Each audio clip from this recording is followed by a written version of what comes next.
Whether you're busting out cupcakes from scratch or making Pillsbury do all the work via its box magic, there are some definite no-nos when it comes to baking the precious little treats. To steer clear of any future fails, you'll want to avoid these cupcake baking mistakes everyone makes. With cooking, it's pretty easy to improvise without wrecking the final product. If I want a cupcake, I just make it myself.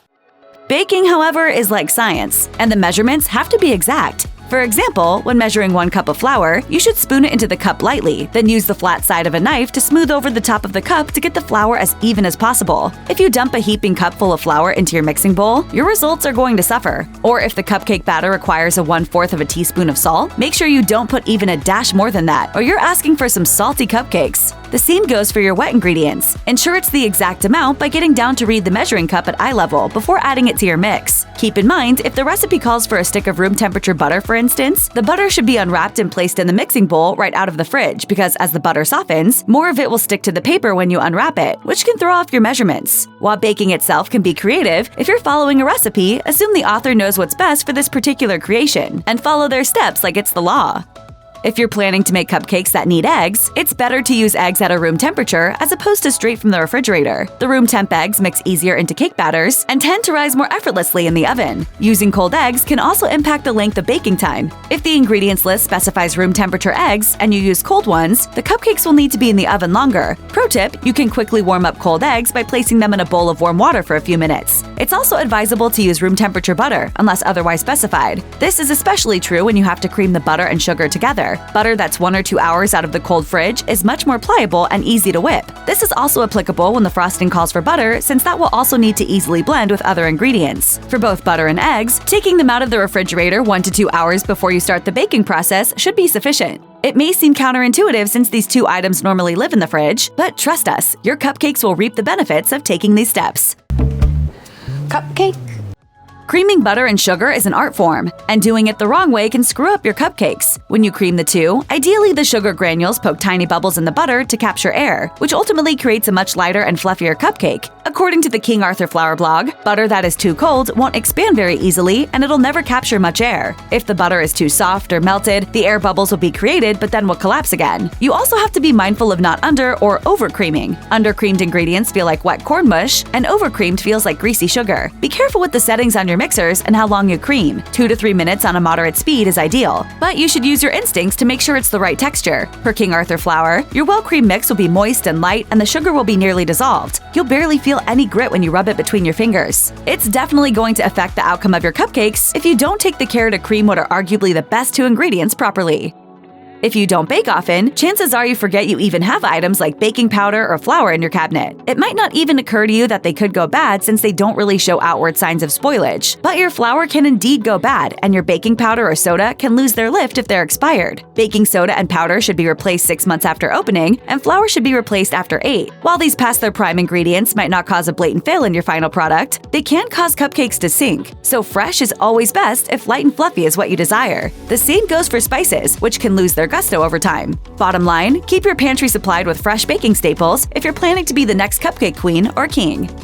If you're a novice baker ready to embark on your first cupcake journey, your intuition might be to use cake flour if the recipe doesn't specify otherwise. In this case, don't trust your gut, because the flour you should use really depends on the type of cupcake you're making. What makes each flour unique is its protein level. Flours with higher amounts of protein are considered hard wheat, while flours with lower amounts are often called soft wheat. In general, breads tend to work best with hard wheat, and baked goods like their wheat on the softer side. Cake flour usually yields a finer crumb, which is why it's normally used for lighter cakes like devil's food and sponge. All-purpose flour is the most common and produces a more rustic cake, while whole wheat flour can be a better choice for denser cakes. For instance, if you plan to make fruitcake cupcakes, the recipe might call for whole wheat flour. Bottom line, it might be tempting to use whatever you have on hand, but if a cupcake recipe calls for a certain flour, there's a good reason, and substituting another kind could cause the texture to suffer. If a recipe just calls for flour, you're safe with all-purpose.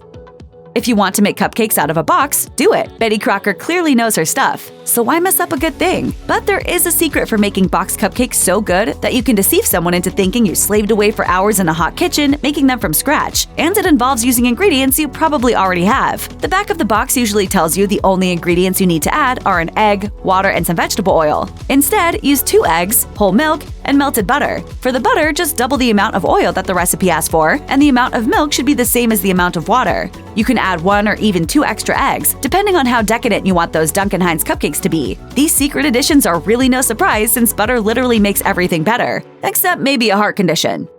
This might seem like a no-brainer, but a lot of folks go batter straight to cupcake pan and hope for the best. While you can technically grease the hell out of a pan and still bake a successful batch of cupcakes, there are so many advantages to using paper liners. In addition to the most obvious reason, it will make your life much easier when removing the cupcakes from the pan and cleaning it. They also keep the cupcakes moist. If they're removed from the pan without one, they are more likely to dry out quicker. It's also more hygienic to use a paper liner. Wouldn't you rather pick up a cupcake at a party that's in a liner? Using colored liners is also a cute way to distinguish cupcake flavors and types. Transporting cupcakes is easier when they're in liners too. Honestly, we could go on and on about the merits of using paper liners, not the least of which is saving hours of your life scrubbing bakeware.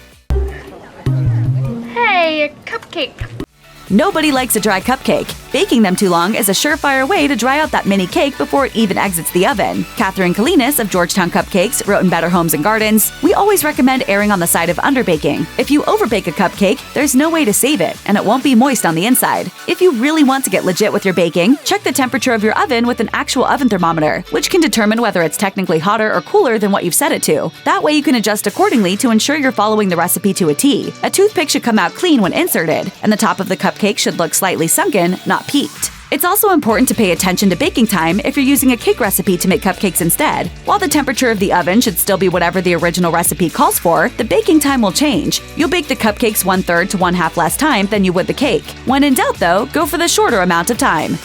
Using the oven correctly can really make or break your baking efforts. A lot of people don't realize it, but there is value in putting the raw cupcake batter into the oven as soon as you're done preparing it. And you'll want to preheat the oven before you start making the batter and make sure the cupcake pan is primed for filling. That's because when you add an ingredient like baking powder to the liquid mixture that makes up the batter, it immediately initiates the chemical reaction that creates tiny air bubbles, and it should go into the oven right away so the heat can set the air bubbles. You'll know the batter sat too long before going in the oven if the cupcakes come out with tons of little holes all over the top. You'll also want to go easy on opening the oven door while the cupcakes are baking. If you're not able to contain your excitement at the prospect of fresh cupcakes, or just want to check if they're done, wait until they have baked for at least 3/4 of the total time before opening the hatch. And if you decide they need to go longer, don't crack it open again for at least another 5 minutes.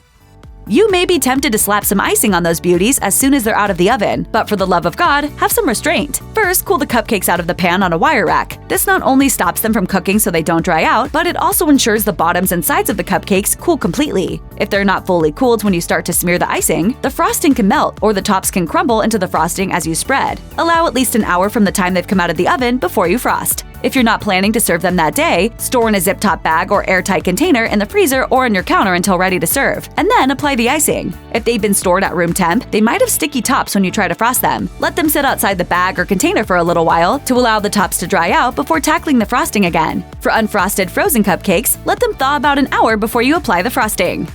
If there is anything better than biting into a cupcake, it's biting into one that has a magical surprise filling. Yeah, I've had cupcakes like that. Whether it's more of the frosting or a special pie-like filler that's complementary to the overall flavor, this extra step can put your cupcakes on another level. Want to give it a try? When the cupcakes have cooled, you'll cut out the center of each cupcake with a small round cutter. Then carefully spoon or pipe the filling into the hole so that it's slightly less than flush with the top of the cupcake. Next, top the cupcake with frosting. Piping it into a swirl formation might be better than spreading it with a spatula in this case. If there is too much of the filling in the hole, the frosting could catch it and spread some onto the top. Whether it's making sure the cupcakes stay fresh for as long as possible, or guaranteeing the ones you want to make now and serve later at an event are at peak freshness, storing them the right way is clutch. The biggest no-no is putting the cakes in the fridge. Don't do it. It dries them out. Either keep them at room temperature or freeze them. In either case, make sure the cupcakes have completely cooled on a wire rack before you put them in an airtight container where they can sit upright. Ziploc bags are usable for storage, but not ideal as they don't protect the frosted cakes from getting squished. If you're going to freeze them, gently wrap them in plastic wrap prior to putting them in the airtight container. Nobody wants freezer burn cupcakes. They can be frozen for up to 2 months. The 3 biggest things to remember when storing cupcakes: no residual oven heat, no air, and no refrigerator. Check out one of our newest videos right here. Plus, even more MASH videos about your favorite desserts are coming soon. Subscribe to our YouTube channel and hit the bell so you don't miss a single one.